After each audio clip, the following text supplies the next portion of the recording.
Obrolan manis apa ya, Bang? Aduh, pernah dijanjiin nikah juga. Aduh.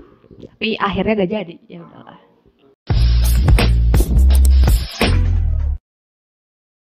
Halo saudara-saudara, jumpa lagi bersama kami di Cikebang hari ini podcast. Akhirnya kita kedatangan tamu perempuan lagi, Jan. Mana gak ada si Rijal? Biasanya ada Rijal. Tapi kita cuma berdua nih di sini. Selama syuting beberapa kali di podcast, ternyata saya banyak belajar nih, Pan. Banyak belajar gimana maksudnya? Ya di depan kamera, walaupun kamera HP ya. Iya. Ternyata kalau di depan kamera sama ngobrol biasa beda rasanya. Beda ya? Kayak gimana ya? Kayak ditodong apa gimana gitu. Jadi harus bersikap cool. Oh iya. Karena di depan Jaim kamera. nggak? Hah? Jaim juga. Awal-awal sih jaim. Oh, jaim. Cuman lama kelamaan ya harus biasalah, harus profesional. Terus belajar ngomong juga. Oh iya benar. Benar nggak? Karena susah sih kalau belajar ngomong itu ya, butuh banyak latihan sih Iya sebenarnya. itu. Sebenarnya kita perbendaharaan kata banyak di otak. Iya, betul. Karena grogi mungkin ya. Tiba-tiba aduh apa ya, jadi gitu kebanyakan kayak gitu. Iya. Kalau kata guru bahasa Indonesia saya, kalau kita lagi ngobrol nih, terus ditanya maksudnya apa, ya ini dah, ya begitu dah, intinya Iya. begitu dah. Intinya begitu dah, padahal di otak itu banyak banget yang pengen dikeluarin, cuma bingung. Iya, bingung cara merangkai kalimatnya. Iya, Supaya betul. benar. Supaya orang lain juga bisa ngerti, gak cuma kita doang yang ngerti gitu. Nah itu cara menyampaikan pesannya supaya Iya. diterima orang. Mm. Kalau kata guru bahasa Indonesia saya pas di SMP Banarjati, Bu Sri, tahu gak? Bu Sri, aduh yang mana ya? Oh berarti beda ya. Beda. Kita tuh kurang membaca. Oh gitu ya. Iya. Soalnya kalau kita banyak membaca, otomatis cara merangkai kalimat, diksi pasti udah ada dan mengeluarkannya juga enak gitu. Oh. Dan harus latihan sih gitu. Ya harus latihan juga. Iya. Mungkin ini salah satunya cara. Tapi ada orang yang suka banget baca, cuma dia malu untuk ngomong. Oh gitu. Jadi dia lebih suka nulis banyak. Oh, iya. Tapi ketika dia dituntut buat ngomong di depan orang-orang, dia malu atau dia bingung dengan alasan kayak, ih, gue gak biasa ngomong di depan umum kayak gini, gue gak mau gue mendingan nulis. Dengan mengeluarkannya lewat tulisan. Iya. Oh, itu bentuk ekspresi juga sebenarnya sih. Iya sih benar sih. Tapi ngomong juga perlu. Iya sih. Harus Penting juga ya? Penting juga, nggak cuma tulisan. Karena kenapa? Kita pastilah kalau berbicara mah sehari-hari ya. Iya. Kalau nggak bisa ngomong takutnya sedikit ngomong terus apa sih maksudnya dia baperan atau gimana. Oh iya. Tadi berbicara tulisan. Sebelumnya perkenalan dulu kali. Oh iya bener, sampai lupa ya. Perkenalan dulu. Kali ini bersama tetangga saya, saudara saya, Fani Supiani, benar? Fani Supani. Fani Supani. Udah perkenalan sendiri aja. Nama gue Fani Supani. Ya. Tinggalnya di Cigebang. Yes, Cigebang. Ya, orang Cigebang asli. Ya. Kalau boleh tahu Cigebang mana nih? Tangguh apa bawah? Bawah. Bawah. Iya. Samaan kita. Sama. Agak pelosok kan kalau bawah. Iya, lumayan. Iya. Lumayan susah dicari rumahnya. Tapi sekarang para pengantar paket sudah terbiasa kayaknya ya. Iya. Di bawah. Awal-awal pada bingung rumah sini di mana ya? Rumah Iya, sini di betul. Betul banget. mana? Apalagi Lazada sering banget kan. Paling sering sama Shopee. Iya, Shopee. Mm-mm. Saya juga dulu awal-awalnya rumah di mana sih Mas, susah. Padahal cuma tinggal turun bawah dikit, belok Udah sampai. Tapi kayaknya rumah gue lebih ini deh, lebih pelosok. Lebih pelosok. Iya, orang-orang lebih susah nyarinya. Iya. Terus ada 2 nama Pani juga kan, jadi bingung. Oh iya benar. Iya ada. benar.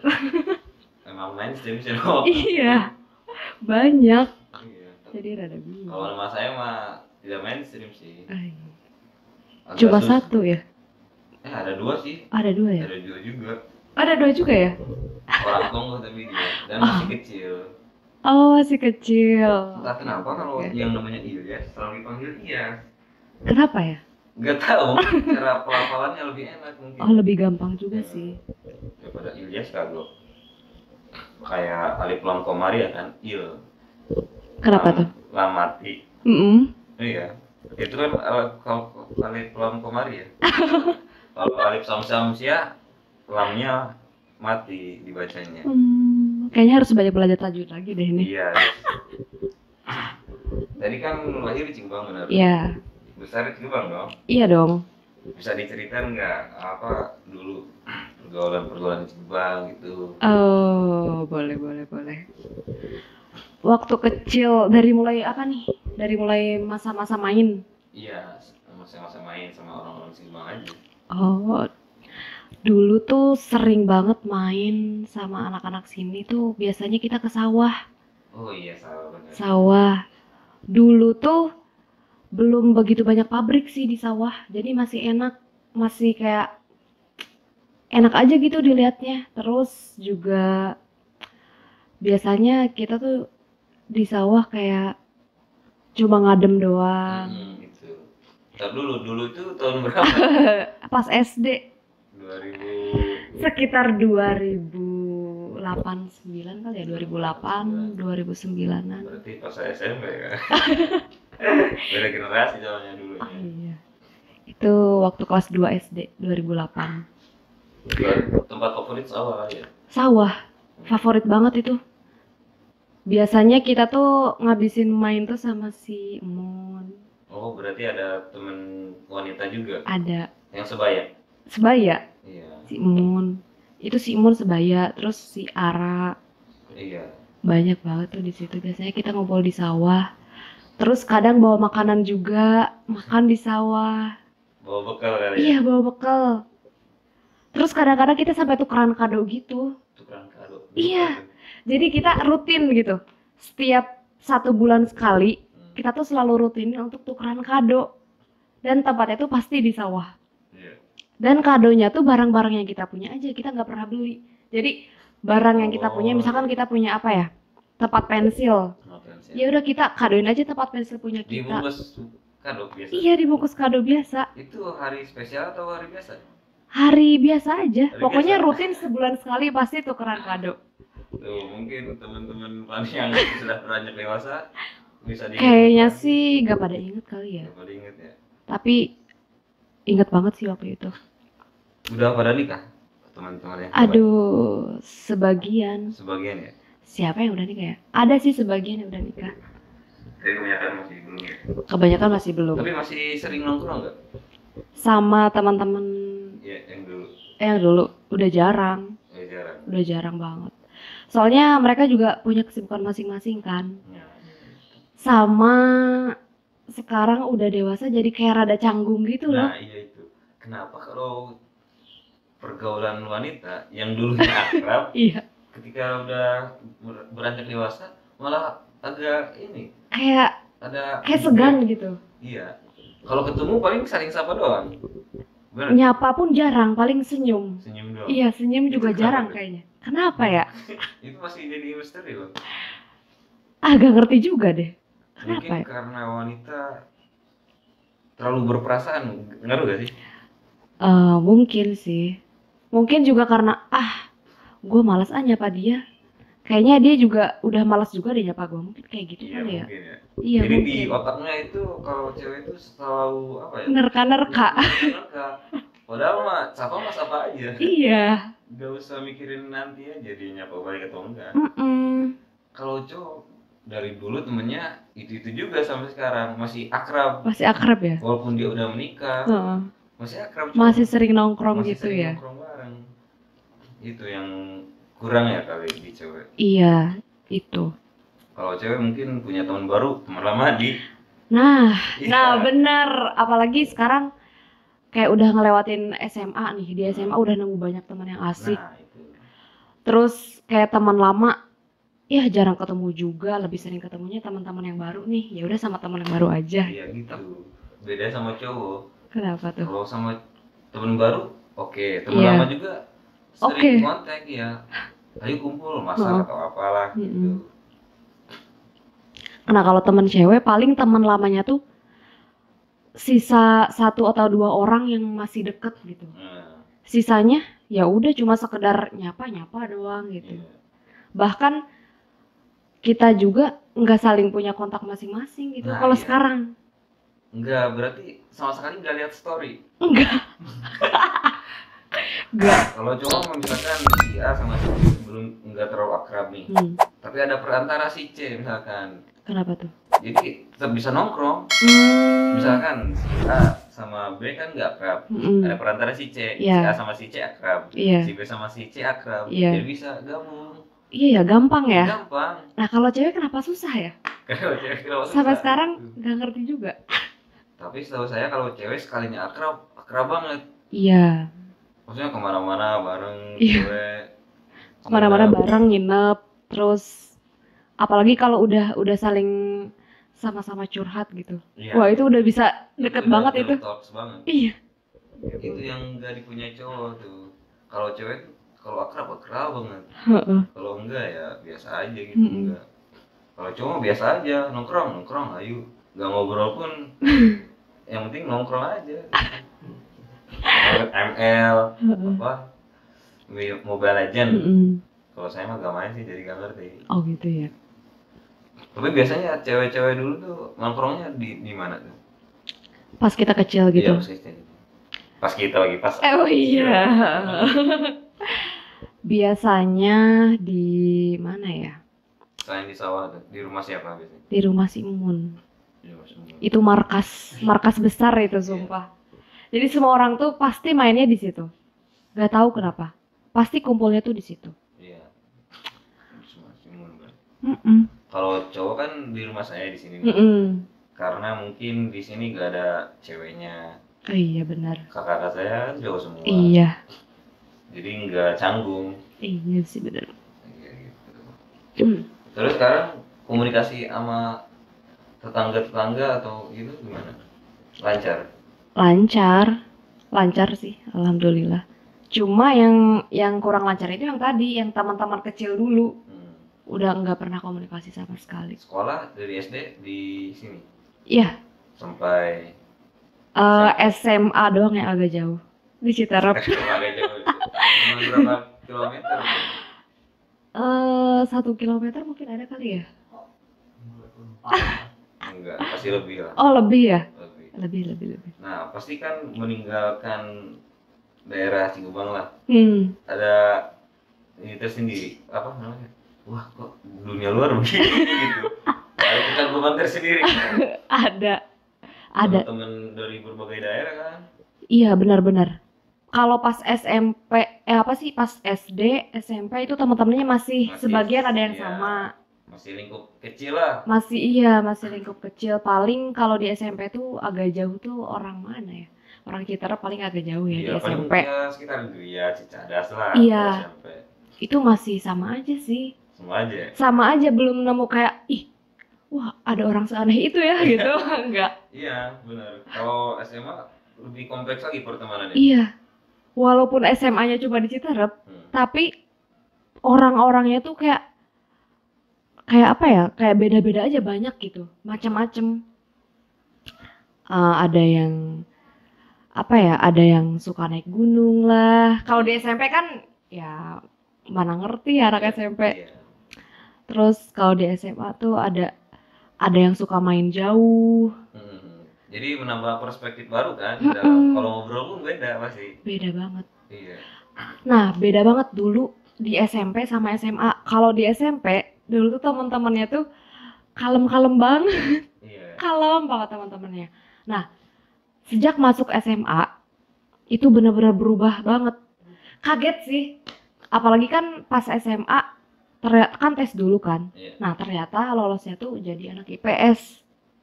Tahu sendiri kan anak IPS di SMA itu kayak gimana? Iya. Beda sama anak IPA ya? Beda banget. Terus pas masuk pertama kali di SMA tuh kayak, loh kok begini sih orang-orangnya kayak ngerasa, kok kayak ngerasa kalem sendiri gitu. Sementara yang lain kayak barbar. Iya, padahal barbarnya beda ya maksudnya.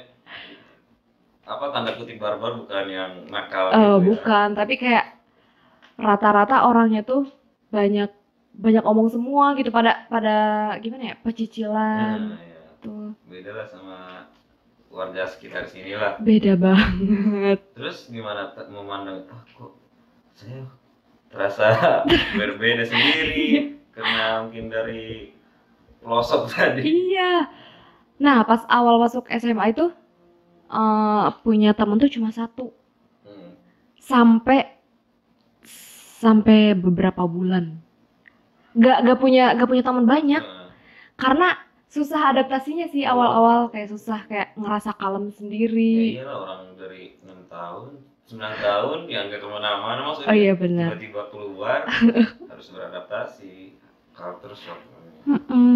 Itu orang mana tuh temannya? Itu teman pertama tuh orang mana ya dulu, Pak? Maksudnya luar gimana? Orang Cicadas. Iya, Cicadas ya, Cicadas. Lumayan ada kalau ngobrol. Dan ternyata dia orangnya pas awal-awal kenal sih asik sih. Asik, nyambung. Terus lama-lama kayak nemu satu persatu teman yang baru lagi. Ternyata, kok dia kayak lebih asik ya. Terus nemu lagi teman baru lagi. Sampai punya temen di SMA yang sampai sekarang masih awet. Ada tuh 3 orang. Itu mereka sampai sekarang tuh komunikasinya masih lancar sama mereka. Masih sering ketemu gitu. Masih sering ketemu. Nah itu. Kadang emang kita sekolah nggak mungkin berteman sama semua orang kan. Pasti ada beberapa teman yang emang nempel banget sama kita. Iya. Kadang yang nggak disangka gini, dulu pas sekolah biasa aja. Kenapa pas lulus malah makin akrab gitu. Nah iya benar. Gak disangka kok temenan sama si ini gitu. Iya, ada sih ya kayak gitu juga. Iya ada pasti. Ada satu tuh ya kayak gitu. Mungkin si ini dibuang dari grupnya mungkin. Bisa jadi. Nyambung, kita pun udah pengen keluar dari grup kita. Bisa jadi begitu. Terus ketemu dia jadi nyambung. Kalau cara berteman wanita tuh gimana sih biasanya? Cara berteman wanita? Cara menemukan pertemanannya itu? Gak tahu ya kalau yang lain. Kalau saya sih gini. Jadi dulu pas SMA, pas masih sedikit temennya tuh, terus tiba-tiba ada tuh satu temen. Dia tuh tiba-tiba cerita, katanya, Pan, gue sebel banget, masa gue ada tugas kelompok tapi cuma gue doang yang ngerjain gitu. Gue sebel banget. Sering terjadi kok. Iya, sering terjadi. Terus kata dia, kenapa emang? Maksudnya kayak gimana? Kok bisa lu doang yang ngerjain? Iya, yang lain itu kayak nggak tanggung jawab gitu. Sementara kita tuh dapat nilai yang sama, tapi cuma gua doang yang ngerjain ini. Gitu. Terus selain mereka tuh satu kelompok, ternyata mereka juga satu geng gitu. Terus kata dia kayak, gue juga ngerasa gak ditemenin sama mereka, gue ngerasa kayak dimanfaatin doang sama mereka. Terus akhirnya dia cerita. Dia sampai nangis, dan gak tau kenapa dari situ temenan sampai sekarang. Gara-gara dia nangis cerita, terus ditenangin, udah gak usah nangis lagi, kalau ada apa-apa ke aku aja gitu. Iya. Begitu cara cewek awalnya mungkin ya, salah satunya sih mungkin itu. Mungkin pas dia mengeluarkan energi negatif itu, panik langsung menyerapnya. Iya. Bener kan? Iya bisa jadi. Iya, jadi dia kok nyaman ngobrol sama Pak. Iya, nyambung gitu. Dia mau menerima keluh kesahnya. Kalau saya mungkin ada temen yang pengen curhat tentang kesedihan, harus ditahan dulu nih. Kenapa tuh? Sayanya belum siap namanya. Kenapa emang belum siap? Karena saya lagi seneng nih.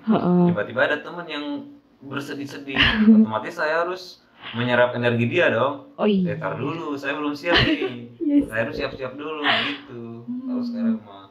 Soalnya ngaruh juga ke mental kita. Iya sih, bener. Iya.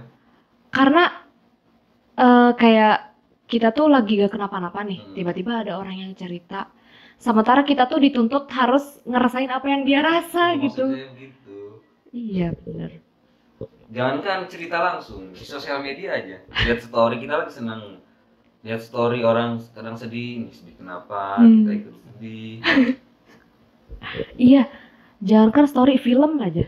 Nah, Misalkan kita lagi senang nih. Jadinya. Iya. Film. Kita lagi nggak sedih nih, tiba-tiba disaranin untuk nonton film yang sedih.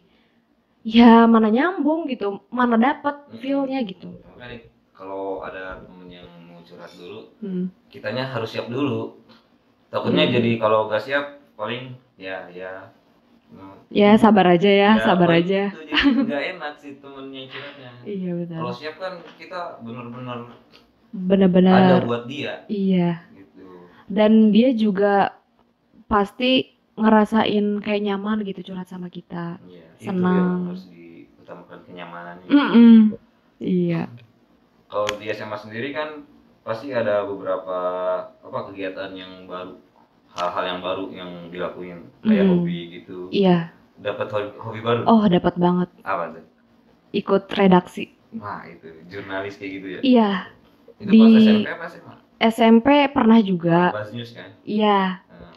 Nah, di SMA juga ada lagi. Ada lagi. Karena di SMA juga ada majalah juga kan. Terus ikut. Bukan majalah dewasa ya? Bukan. Majalah remaja, majalah sekolah aja sih, iya. Namanya apa kalau boleh tahu? Semando. Semando News.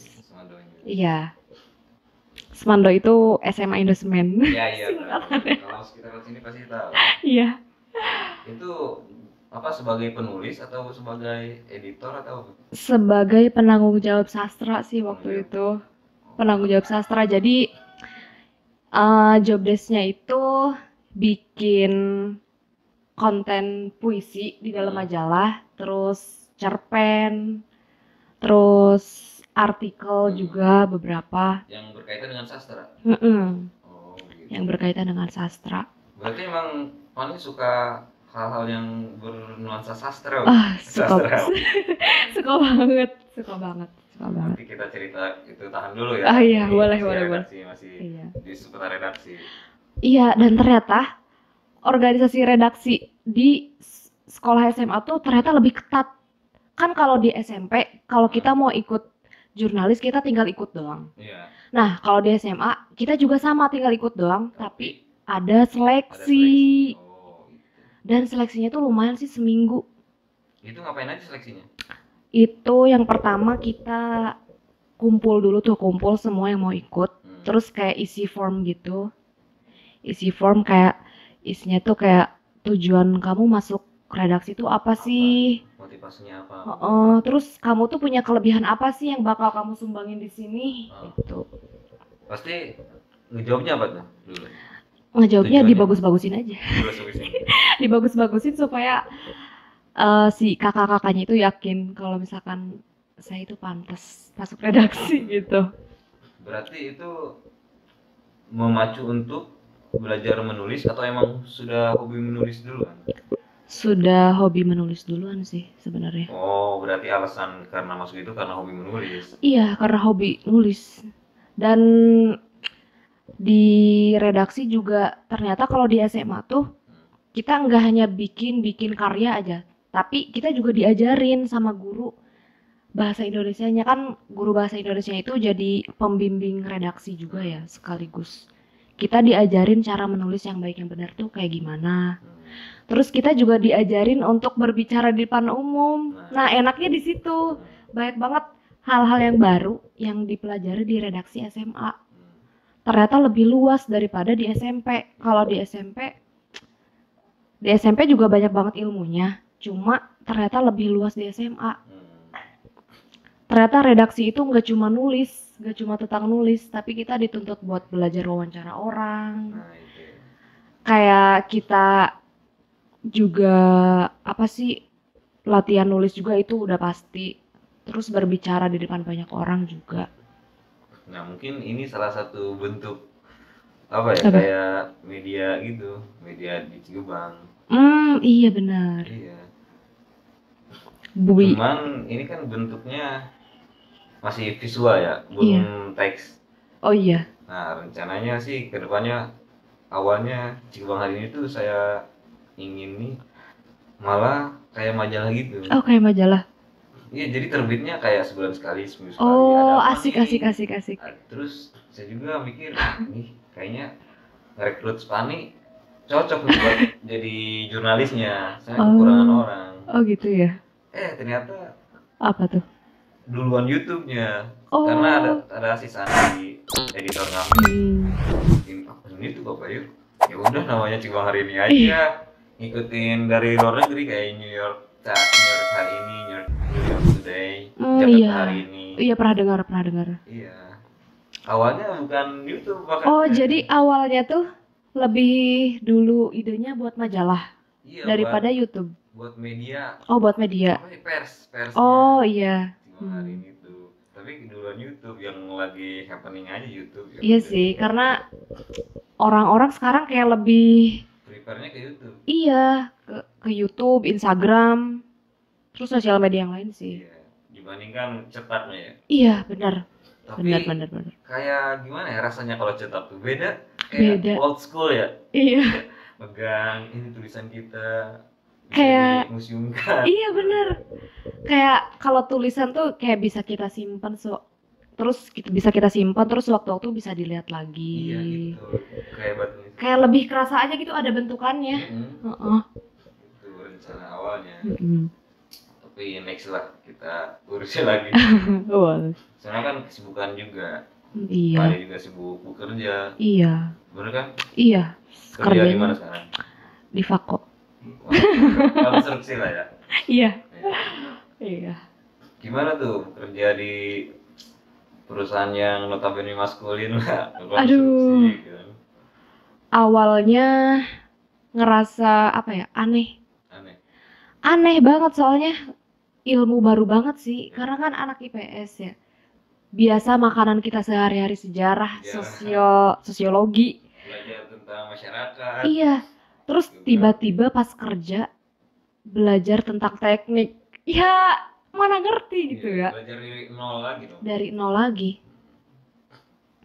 nol lagi.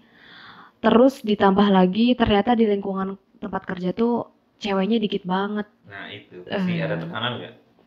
Lumayan pas awal-awal. Lumayan. Kayak apa ya, pas awal-awal masuk kerja kayak, kok ceweknya dikit banget gitu. Terus pada saat pas awal-awal masuk kerja itu kan selama 3 hari kita tuh kayak OJT dulu ya, kayak pengenalan. Training gitu. Iya, training. 3 hari. Dikit ya. Iya, sebentar. 3 hari diajak keliling workshop karena Fako itu memiliki banyak WS ya. Iya. Banyak banget. Di berbagai RT, terus sebar luas. Iya, benar banget. Bahkan di RT kita juga ada 2 kayaknya. Iya. Mungkin ya, nggak tahu dah. Kayak dengar-dengar sih gitu.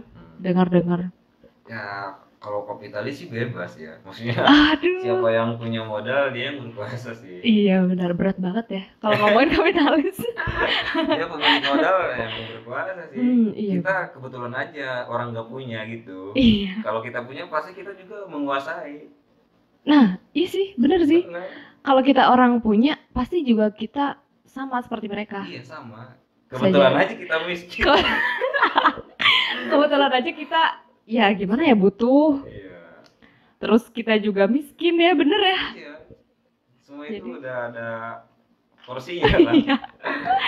Dan kita mau gak mau bekerja di bawah naungan kapitalis. Iya, bekerja di bawah naungan kapitalis yang notabene-nya maskulinitasnya tinggi, patriarki. Aduh. Gimana tuh? Apa? Kalau dalam rapat itu kan suara perempuan didengar gak? Suara. Apa dikesampingkan? Lu mah cewek ngerti apa sih kayak gitu? Pernah sih denger. Pernah sih digituin kayak pas lagi jam kerja tuh. Terus tiba-tiba atasan ngomong gini kayak, lah cewek ribet banget sih gitu. Nah, itu. Kalau kerja sama cewek maunya menang sendiri gitu kan. Itu cowok yang bilang. Iya, cowok yang bilang kayak ngerasa apaan sih lu, nggak semua cewek kali kayak gitu.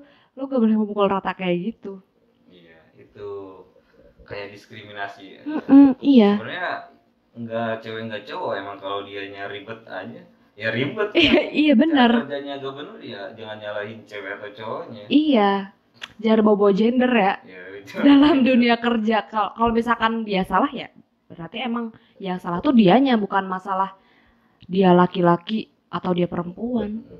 Karena wajar sih kalau begitu di masyarakat kita masih begitu. Jangan kan di dunia kerja, di masyarakat biasa aja. Sering ya? Timpangan gender tuh masih banyak terjadi. Banyak ya? Ya ibaratnya pendidikan lah. Oh iya kamu benar. Cewek, maksudnya nggak usah tinggi-tinggi, nanti juga di dapur. Nah, termasuk pernah juga sih digituin. Waktu itu pas masih SMA, terus ditanya mau lanjut kuliah, terus insya Allah gitu. Kalau gitu. Ya pengennya sih lanjut lagi gitu. Elah gak usah kuliah, cewek ujung-ujungnya juga di dapur ngurus suami, ngurus anak gitu. Kayak pemikirannya tuh kayak gimana ya? Pemikiran vintage seperti itu. Iya. Zaman berapa? Tahun berapa? Kuno. Ya emang kenapa kalau ngurus dapur emang gak boleh berpendidikan tinggi? Justru ibu itu kan kalau cewek Anda calon ibu. Iya. Maksudnya garda terdepan untuk mengurus calon kita. Calon generasi. Kita. Calon generasi Justru ya. kalau nggak berpendidikan berbahaya justru. Apa yang akan diajarkan gitu. Iya. Karena pernikahan itu bukan semata-mata kita ketemu satu orang, nikah, saling sayang, punya anak, tapi kan kita harus ini kan, harus punya apa ya? Punya modal. Modalnya tuh enggak hanya modal finansial tapi ilmunya juga. Itu. Kalau cuman sayang ketemu itu udah kayak pacaran ya. Iya. Sedangkan kalau menikah itu stepnya jauh banget dari pacaran. Iya, jauh banget. Harus dipikirin apa ke depannya. Harus dipikirin matang-matang, banyak persiapan juga. Iya. Karena kan banyak banget dijelasin di beberapa artikel, di novel, di film katanya. Ibu adalah madrasah pertama untuk anak. Iya, emang begitu. Iya. Guru pertama ya ibu, siapa lagi? Iya, siapa lagi kalau bukan ibu. Terus kalau misalkan kayak seorang ibunya tidak mempunyai bekal, apa yang mau diajarin ke anak? Ya bener yang tadi. Apa yang mau ajarin. Terus pernah baca juga tuh di artikel katanya faktor genetik dari ibu itu sangat berpengaruh ke anak. Jadi kalau misalkan ibunya cerdas, otomatis anaknya juga pasti cerdas. Itu. Makanya jadi calon ibu, maksudnya jangan membatasi diri. Saya mah perempuan, udah gak usah berpendidikan, jangan begitu. Jangan. Berpendidikan aja, berwawasan aja. Iya. Gak usah memandang cewek atau cowok. Iya benar. Semua berhak kok. Iya, karena pendidikan itu hak setiap orang, setiap manusia. Segala bangsa, karena di undang-undang juga ada. Nah ngomongin tadi, yang saya salut di usia yang kayak kita ini, sudah harus membebani keluarga, anak. Banyak dari teman-teman saya juga. Kenapa? Yang udah mempunyai anak kan. Saya jadi mikir, anjrit, usia masih segini, kok bisa gitu mengatur dapur, istri, anak. Kayaknya saya belum siap ke arah situ. Iya sama. Masih apa ya? Masih pengen main-main lah gitu. Sama. Jadi beberapa teman juga udah ada yang nikah. Teman SMP, SD, SMA juga udah ada yang nikah beberapa. Itu mereka nikah tuh muda banget. Iya muda banget kan. Muda banget. Maksudnya baru umur minimal. 18 ya? Iya 18. Maksudnya di umur minimal yang penting udah sesuai undang-undang nikah aja. Iya benar. Dan kalau aku sih ngebayanginnya gini, kayak kok bisa ya dia? Kok dia siap sih nikah gitu? Apa dia tuh nggak sayang ya sama masa mudanya? Dia masih pengen main, mungkin ada beberapa tempat yang pengen dia kunjungin, tapi kalau misalkan udah nikah belum tentu dia bisa ke tempat itu atau enggak. Karena bukan image apa ya, Apa? budaya di kita kalau udah nikah udah dikurung. Iya, iya. Nggak boleh kemana-mana kan. Jadi terbelenggu gitu ya. Iya, makanya orang kadang ada yang menghindari pernikahan tuh begitu. Wah, takut nanti mah nggak bisa kemana-mana. Iya. Begitu. Terus tadi juga baca buku tuh tadi pagi. Apa? Jadi baca bukunya Ahmad Rifai Irfan. Judul Ahmad Rifai Irfan. Iya, judulnya itu Tuhan Siapa Jodohku. Iya, itu judul bukunya. Apa ya Allah ya? Oh ya, Tuhan Siapa Jodohku gitu. Itu judul bukunya. Jadi di situ tuh ada bab, judulnya itu menarik banget. Membolak-balikan logika pernikahan. Iya gitu. Buat yang belum menikah silakan membaca. Saya juga boleh tuh pinjam. Boleh. Jadi di situ tuh secara garis besarnya dia tuh bahas tentang yang tadi, beberapa orang menghindari pernikahan karena mereka takut tidak bebas, takut nggak bebas gitu. Kayak di penjara berarti. Padahal katanya dalam buku itu tuh dibahas, padahal sebenarnya pernikahan tuh nggak membatasi kita kok. Pernikahan tuh kita tetap bisa berkarya, kita tetap bisa kemana-mana dengan bebas, kita tetap bisa kerja, kita tetap bisa, ya yang suka nulis kita tetap bisa nulis, nerbitin buku, yang suka nyanyi kita tetap bisa jadi penyanyi. Jadi pernikahan tuh nggak membatasi kita untuk melakukan hal-hal apa yang kita pengen gitu. Di buku itu tuh dibahasnya kayak begitu. Cuma dipikir-pikir lagi kayak masa sih kalau udah punya baby gimana? Iya, nah itu dia. Sempet kayak kurang setuju juga sih pada bab itu. Oh, mungkin yang dimaksud di situ karena belenggu dari seorang suami mungkin ya. Kamu udah di rumah aja. Itu kan image yang terbentuk dari pernikahan. Misalkan suaminya ngelarang si istri, kamu gak boleh ini, kamu gak boleh itu, kamu di rumah aja, urusi anak, urusi saya, mungkin begitu. Mungkin ya. Iya mungkin. Bisa jadi kan. Iya. Jadi kalau misalkan kita pengen tetap ngelakuin apa yang kita suka, jadi harus ada harus ada komunikasi satu sama lain. Nah itu penting, komunikasi. Jangan apa ya? Ini sisi lain aja, maksudnya kita bukan menggiring opini yang negatif. Pernikahan. Menikah muda boleh aja. Iya boleh banget. Mau muda mau tua boleh aja. Tergantung kesiapan kita. Iya. Ini mah cuman sudut pandang sisi lainnya dari menikah aja gitu. Nah terus sempat dinasehatin juga sama saudara. Sama teteh. Iya, kata teteh. Iya, sepupu. Jadi katanya, ya nikmatin dulu aja deh masa-masa mudanya, mumpung masih muda, banyak-banyakin belajar, banyak-banyakin lakuin apa yang disuka. Jangan dulu terfokus sama hal itu, sama pernikahan gitu. Nanti juga jodoh mah gak akan kemana, tapi kan harus ada usaha juga ya. Iya, harus ada usaha. Jadi misalkan kalau di sini kan usia berapa ya? Suka ditanya kan kapan gitu. Iya, sebel banget kalau ditanya gitu. Ya, gimana itu secara jawabnya? Ya, sudut pandang wanita. Gimana ya? Pernikahan itu kan bukan ajang perlombaan kali. Iya, betul. Ya, misalkan kapan lo nikah sih, itu aja udah nikah, masa lo belum sih gitu. Ya terus kalau dia udah nikah, gue harus cepat-cepat gitu juga nyusul dia gitu. Enggak juga kan, itu tergantung diri kitanya juga daripada kita cepat-cepat nih pengen merit banget. Terus ujung-ujungnya apa ya, menyesali karena kita pengen cepat-cepat gitu, kan nggak baik juga. Tapi bukan berarti menolak, bukan berarti ini ya, bukan berarti apa ya, apa ya? Ngelarang untuk menikah muda. Terserah itu. Terserah sih. Tergantung kesiapan lah. Tergantung kesiapan. Tapi kalau saya pribadi, saya belum siap. Mungkin kalau udah siap, udah dari dulu kali ya. Soalnya banyak yang mendatangi. Aduh.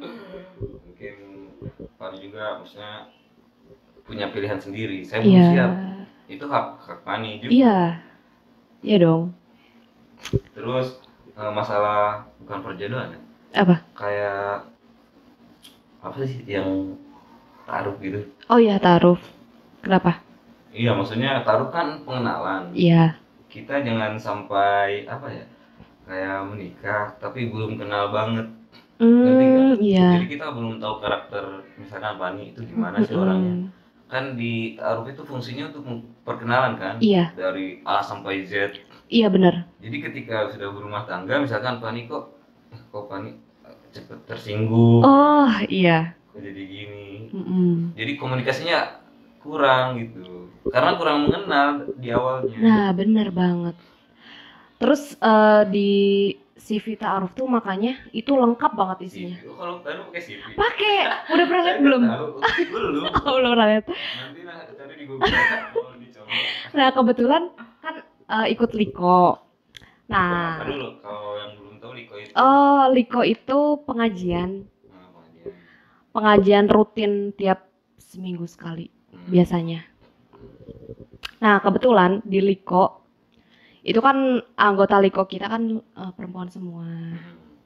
Ya, terus iyalah. Tapi ada kelompok laki-lakinya juga ada. Terus guru aku tuh kasih kita CV ta'aruf satu-satu.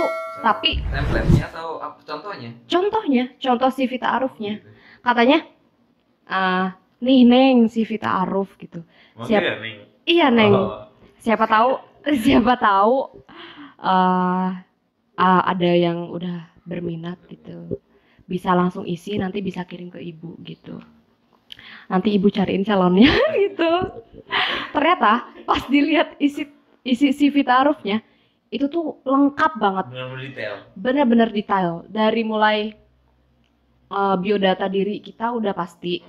Terus fisik gitu. Iya. Golongan darah ada. Ada. Sampai ke hal-hal kecil kayak kita tuh makannya gimana sih? Kita tuh kalau sholat tuh gimana sih? Makannya mungkin ada yang sambil kayam. Mungkin makannya tuh kayak kita tuh makannya banyak atau sedikit, tepat waktu, atau berapa kali sehari. Kamu tuh buburnya diaduk atau enggak? Termasuk mungkin. Boleh ditambah itu juga. Iya, takutnya kan pas rumah tangga, kok kamu buburnya diaduk? Kok kamu buburnya diaduk sih? Kok kamu jorok sih mungkin buburnya diaduk gitu? Kok kamu nasi padangnya pakai tangan sih? Aduh, harus detail itu. Detail banget sampai ada di bagian CV ta'arufnya.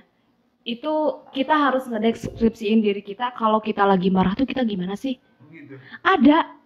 Terus kalau kita apalagi ya? Banyak banget deh pokoknya. Sifat pribadi kita. Itu enggak mengeluarkan aib. Mengeluarkan aib enggak sih kalau gitu? Enggak sih. Enggak sih. Tapi kan kalau misalkan kan kita tujuannya untuk mengenal satu sama lain ya. Takutnya nanti pas udah berumah tangga kaget gitu. Makanya di dalam CV ta'arufnya itu banyak banget poin-poinnya. Mungkin menghindari itu kali ya. Kalau yang mau mengikuti jalur tersebut sah aja. Pacaran, maksudnya pacaran lama bertahun-tahun ujung-ujungnya nikah masing-masing. nikah sama jodohnya masing-masing. Pernah sih. Pernah gitu. Tapi nggak sampai bertahun-tahun. Enggak. Bukan jadi curhat. Aduh, jadi curhat lupa. Gak apa-apa. Ini bebas curhat kok. Iya gitu. Iya, jadi bisa di-share gak pengalaman seperti itu? Maksudnya enggak semua berhasil dari pacaran ke menikah itu. Ada yang beberapa gagal, termasuk iya pernah gagal juga. Jadi obrolan manis apa ya, Bang? aduh pernah dijanji nikah juga. Aduh. Tapi akhirnya gak jadi. Ya udahlah. Itu dosa gak sih kalau janji nikah tapi gak jadi? Ya dosa karena dia bohong. Gak pernah janji. Berarti jangan janji dong. Jangan. Pernah dinasehatin gini. Aduh baca banget nasihat ya. Gak apa-apa. Pernah dinasehatin gini. Lo tuh jangan janji ketika lo lagi bahagia. Oh, iya. Terus lo itu jangan pernah ngambil keputusan ketika marah atau ketika sedih. Gak boleh. Karena itu suasana emosinya lagi gak stabil. Lagi gak stabil, benar. Iya gitu. Berarti salah satu pengalaman negatif apa ya? Pengalaman buruk banget. Sempet ngedown berarti? Oh banget, parah. Sampai beberapa bulan. Tapi nggak sampai lockdown ya? Enggak dong. Masih open. Mengunci hati palingnya. Karena galau. Ya itu wajar sih maksudnya. Kita udah memberi sepenuhnya buat dia tapi dia memberi secukupnya. Iya gitu. Jadi di sisi lain pacaran gitu, maksudnya udah mah dilarang agama, terus enggak gagal nikah juga. Iya bener banget. Jadi double degree. double apanya ya? Sesuainya lah. Double kesialannya. Iya. Udah mah dosa, udah mah gak jadi nikah juga kan ya? Mending lah dosa terus tapi ujung-ujungnya nikah. Iya, masih mending. Ini mah sial dua-duanya. Tapi yang lebih bagus itu sih ya, maksudnya apa ya? Taruh, cara pengenalannya lewat taruh. Iya, bagus. Dan pada saat ta'aruf kita tukeran CV, katanya sih petunjuknya gitu ya. Tukeran CV terus kita ketemu, dipertemukan. Bukan ketemu kita berdua-duaan enggak. Itu sama aja. Sama aja. Kita dipertemukan gitu. Terus di situ kita wajib banget nanya banyak hal. Usahain sih kita persiapan dari rumah kayak dicatat. Kita tuh mau nanya apa aja sih ke dia gitu. Oh gitu. Iya. Wawancara. Iya, ya wawancara satu sama lain. Interview kerja. Iya benar. Dengan siapa? Iya. Apa motivasi Anda menikahi saya? Iya benar. Menarik sih. Soalnya guru ngaji juga gitu dulu. Katanya dia tuh udah persiapin banyak banget pertanyaan yang pengen dia tanyain pas dia ketemu calonnya dia. Tapi itu menjamin berhasil ke rumah tangga? Enggak juga sih, tergantung. Misalkan kita udah ta'aruf nih, udah ketemu berapa kali. Terus kalau misalkan kita enggak yakin atau kayak jangan diterusin. Kalau ragu-ragu sih lebih baik jangan diterusin sih. Tinggalkan hal yang ragu-ragu. Benar. Berarti di usia berapa sekarang? 20. Masih mulia banget. Iya. Masih jauh banget. Maksudnya kejar dulu aja itu impian-impian. Iya, pasti. Tapi ada beberapa wanita yang banyak posting begini. Apa? Aduh, saya malah bekerja pengen dinikahin aja. Itu gimana tuh? Itu dia gak mikir panjang kali ya. Emang setelah dia menikah gak bakal pusing lagi. Justru ada beban lagi. Justru malah nambah pusing ya. Salah banget sih. Iya, itu saya banyak menemukan di sosial media. Mungkin usia-usia masih belia kayak Anda begini, maksudnya masih labil lah. Aduh, saya capek nyari uang, pengen dinikahin aja. Aduh, capek juga dinafkahin. Capek juga ya cari nafkah, pengen dinafkahin aja gitu. Justru padahal pas kita udah menikah juga nggak menjamin kita bakalan aman-aman aja gitu. Kita pasti pusing juga nanti. Atur keuangan, ngurus anak, ngurus suami. Ini tuh banyak banget yang harus kita urus. Nah, itu kalau perempuan dituntut multitasking, iya. Ya, harus jadi istri, harus jadi ibu juga. Iya, benar. Kadang jadi seorang ayah. Iya, benar. Makanya dari perempuan itu harus berpendidikan tuh begitu pentingnya. Iya, penting banget. Maksudnya mentalnya harus sehat, Mm, otaknya juga harus berisi iya, gitu. gak cuma modal paras sama Waras. modal cinta doang kali ya, Aduh, tapi ini harus udah level keberapa? iya. Pokoknya udah lewat lah kalau masalah itu. Mm, Gitu. Berarti iya. emang sekarang belum fokus ke situ dulu. Belum sih sejauh ini. Karena mungkin tadi kegagalan gitu ya.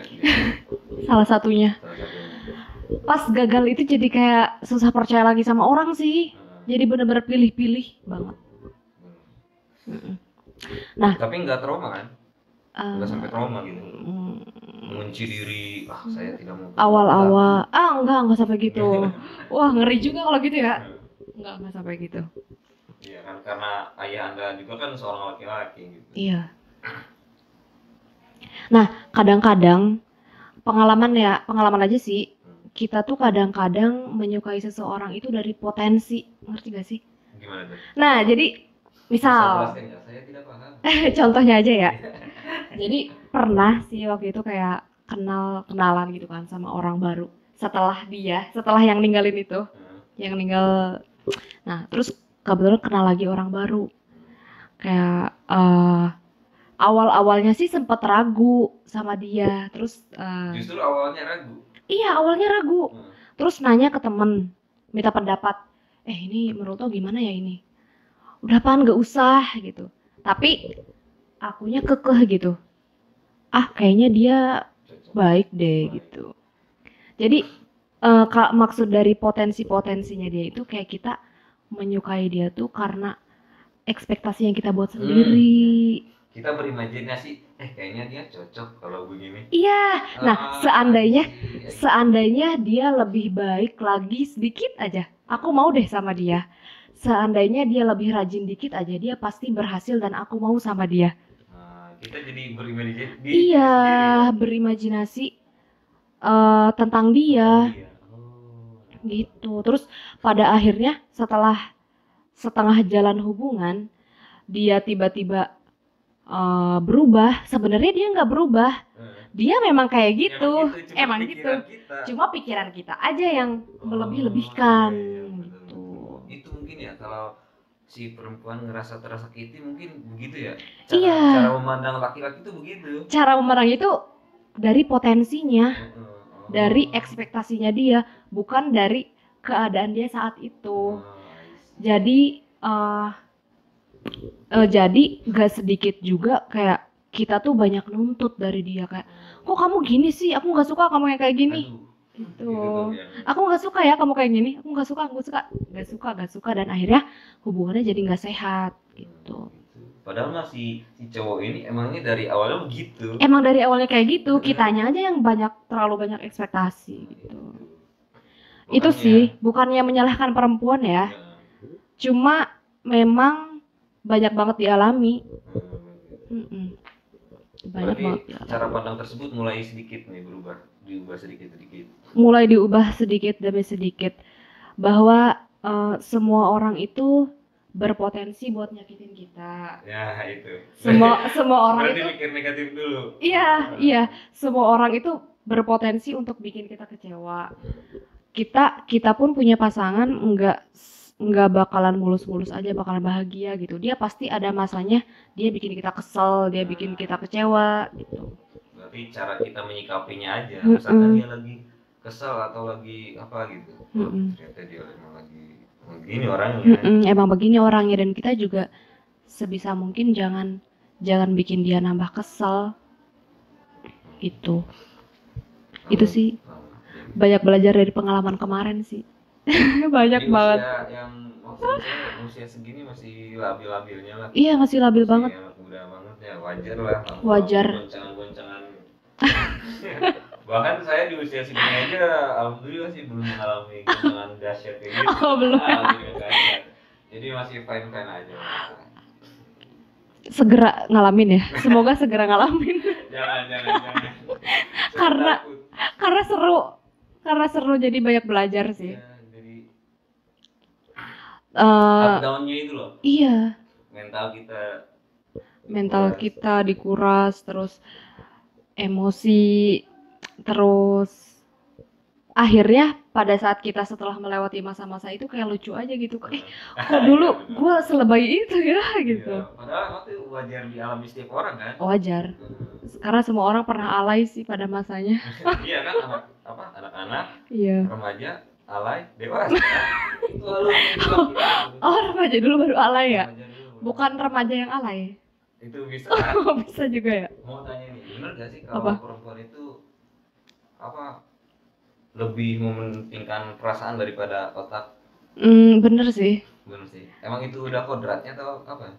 Mungkin udah kodratnya juga. Membenarkan juga sih. Atau budaya? Iya menarik sih. Kodrat atau budaya? Karena kita emang dari dulu emang di masyarakat emang seperti ini.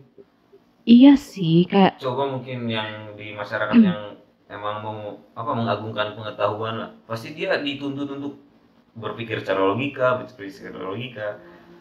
nah benar.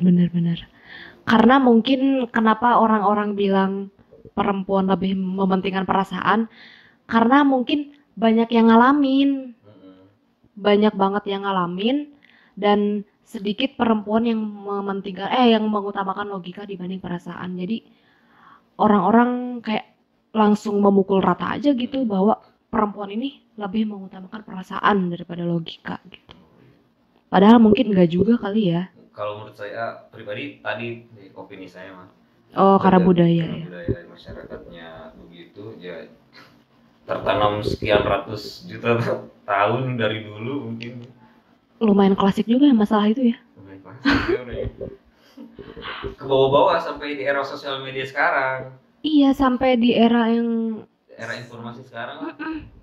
Semua orang kok jadi mudah tersinggung kalau sekarang ya di sosial media. Wah, parah. Dikit-dikit tersinggung. Disenggol dikit kesinggung. Kayak orang tuh maunya dianggap baik aja terus gitu. Gak mau dinilai jelek. Gak mau. Kayak tidak menerima kritikan aja gitu. Padahal kan kritik membangun ya. Seharusnya. Cuman kalau kritik di Indonesia tuh beda. Harus menghujat dulu. Saya mau kritik loh. Saya mau kritik loh, ini bukan hujat loh. Iya gitu. Tadi disinggung Mau minum ya? Boleh, minum aja. Ini lumayan deep.